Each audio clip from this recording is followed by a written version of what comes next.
इसके नीचे कर लो थोड़ा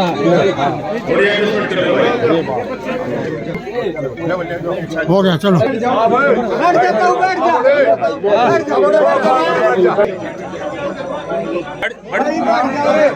अरे सोनू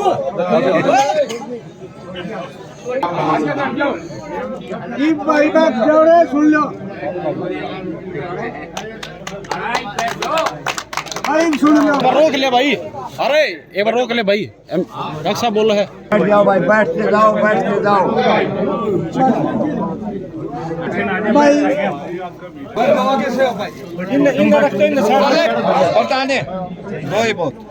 आगे ना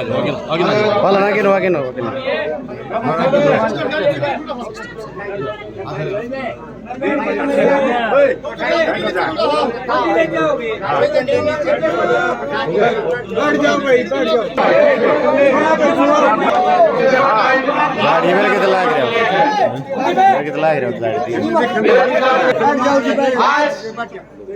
इलेक्शन का समय है। आप सबको पता है ये रोहतक की लड़ाई नहीं है, ये पूरे प्रदेश की हरियाणा में राज लाने की लड़ाई है। बताना आप सब है। तो आपसे रिक्वेस्ट है, खेल का गांव से 36 बिरादरी का भाईचारा एक होके अपने बेटे अपने भाई को एक तरफा जिताने का काम कर दो। सारा राज खेल का पूछेगी इस चौपाल में कुर्सी आपकी बिछाइए और मुख्यमंत्री आपका बेटा आपका भाई मुख्यमंत्री बनेगा। हम वादा करते हैं, आपको उम्मीद करते हैं, आपसे वादा करते हैं। आप हाथ उठा के 36 बिरादरी का भाईचारा आश्वासन दे दो कि भाई एक तरफा दीपेंद्र जी को जिता के भेजेंगे और इसमें मैं ज्यादा नाम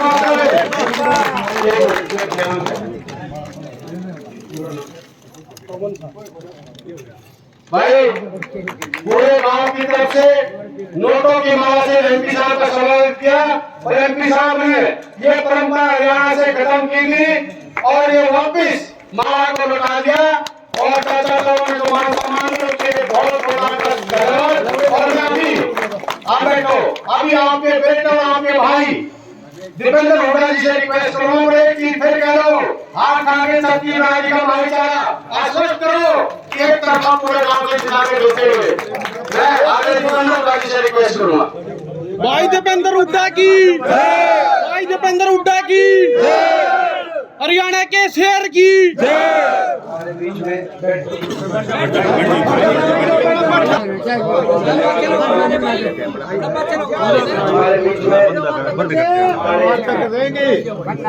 विधायक आपके साथ हमारे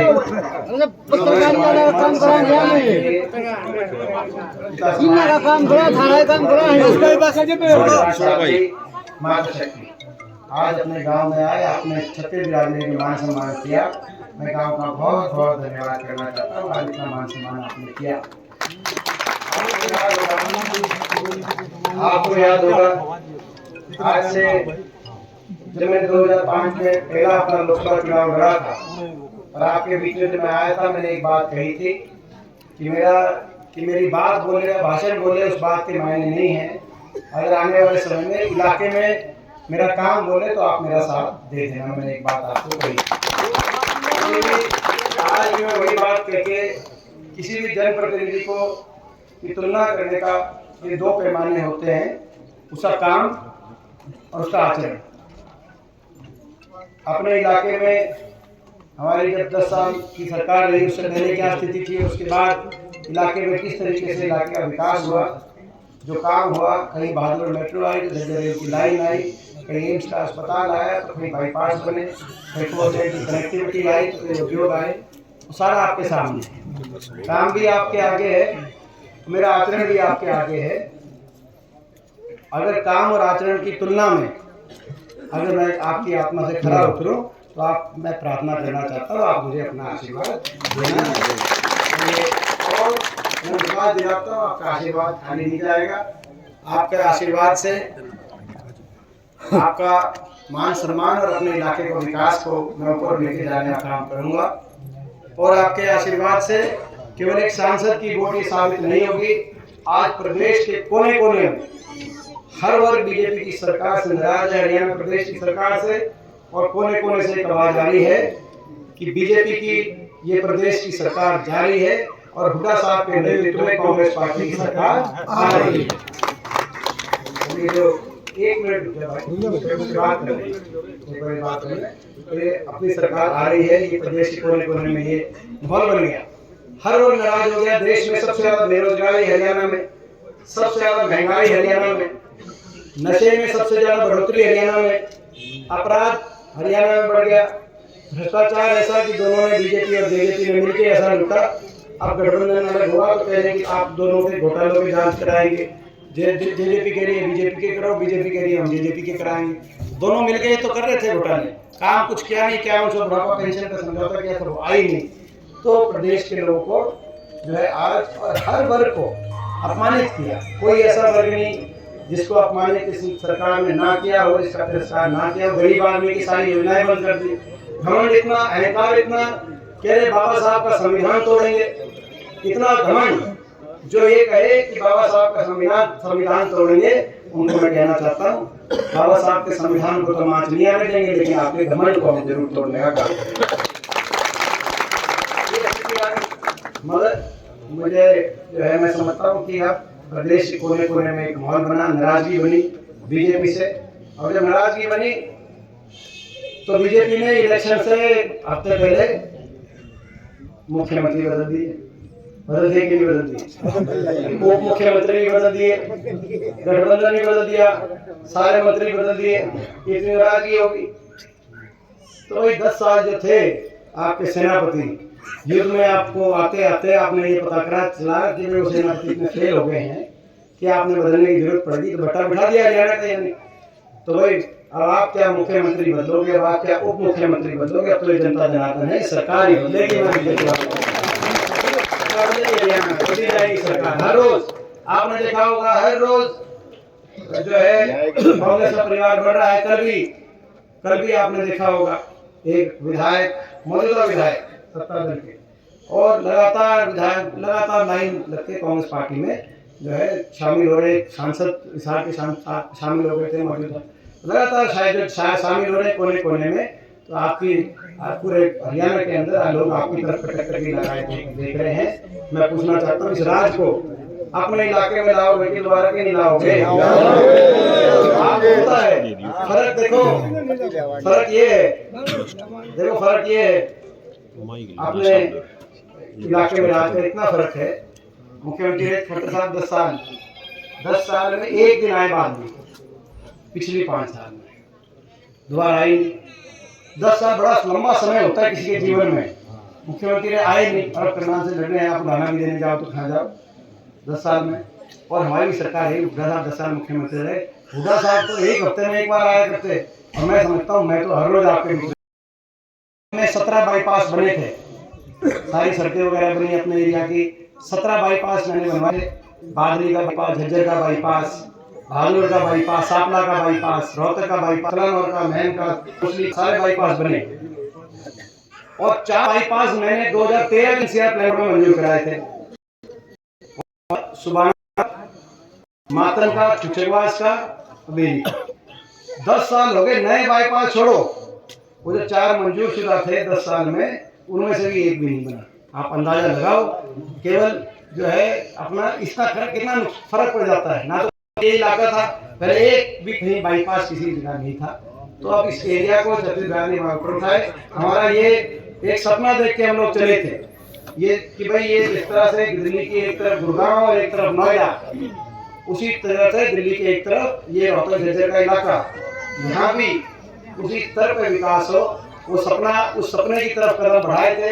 10 साल हमारी सरकार रही, वहीं के वहीं कदम रुके। भालूगढ़ का आखिरी खंभा मेट्रो का वहीं खड़ा है 10 साल में। एक इंच ना मेट्रो आगे आई, ना कोई एक नया काम हुआ। आज संकल्प लेते हैं आपके भी में कि सरकार बनेगी और आने वाले समय में गुड़गांव और नोएडा के स्तर पे अपने झज्जर रोहतक को विकास में गुड़गांव और नोएडा से पीछे नहीं रहने देंगे। अगली जनरेशन, नेक्स्ट जनरेशन को अपने क्षेत्र में विश्व स्तरीय अपना अच्छा उज्जवल भविष्य देश के हमारा संकल्प है।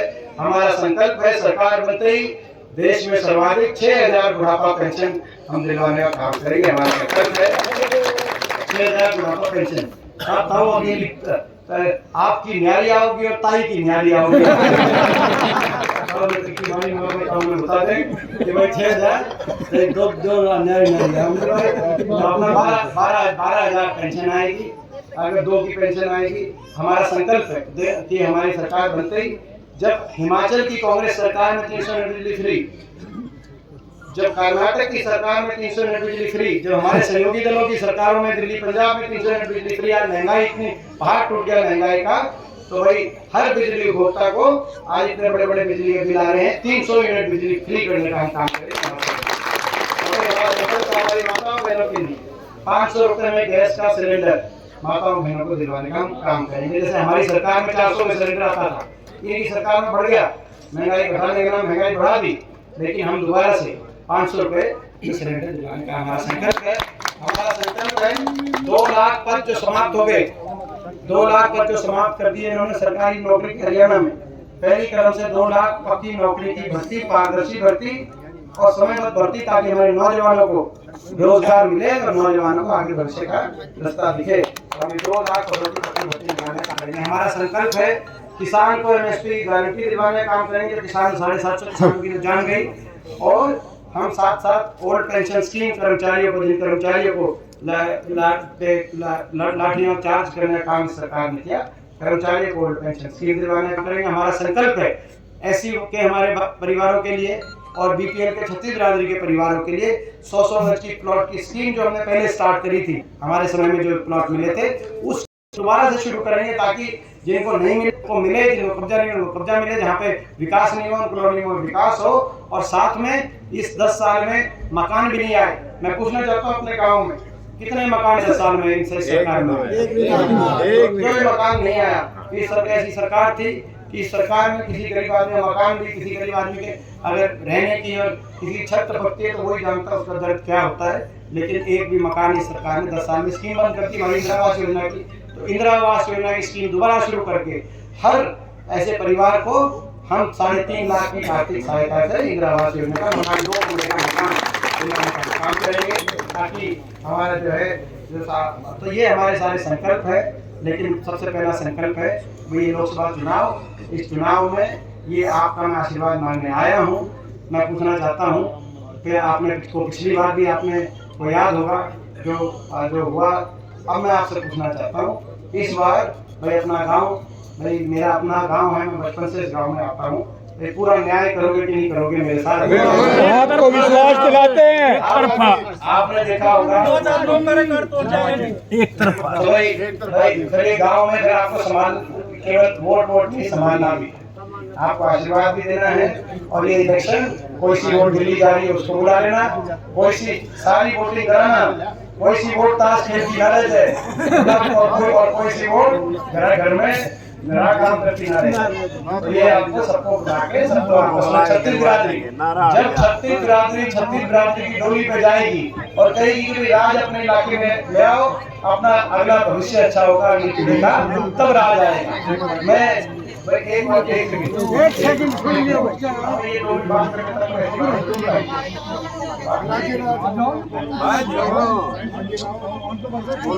तो भाई ये बताओ 36 बिरादरी जब 36 बिरादरी की डोली पे जाओगी, हाथ जोड़ के कि भाई आपस में हम जो है ये राज अपने इलाके में जाएंगे ताकि 36 बिरादरी का अच्छा भविष्य होगा, तब राज यहाँ पे आएगा। एक बार बताओ भाई इसमें प्रस्ताव से सहमत हो तो हाथ खड़े करके बताओ। बहुत बहुत आपका धन्यवाद।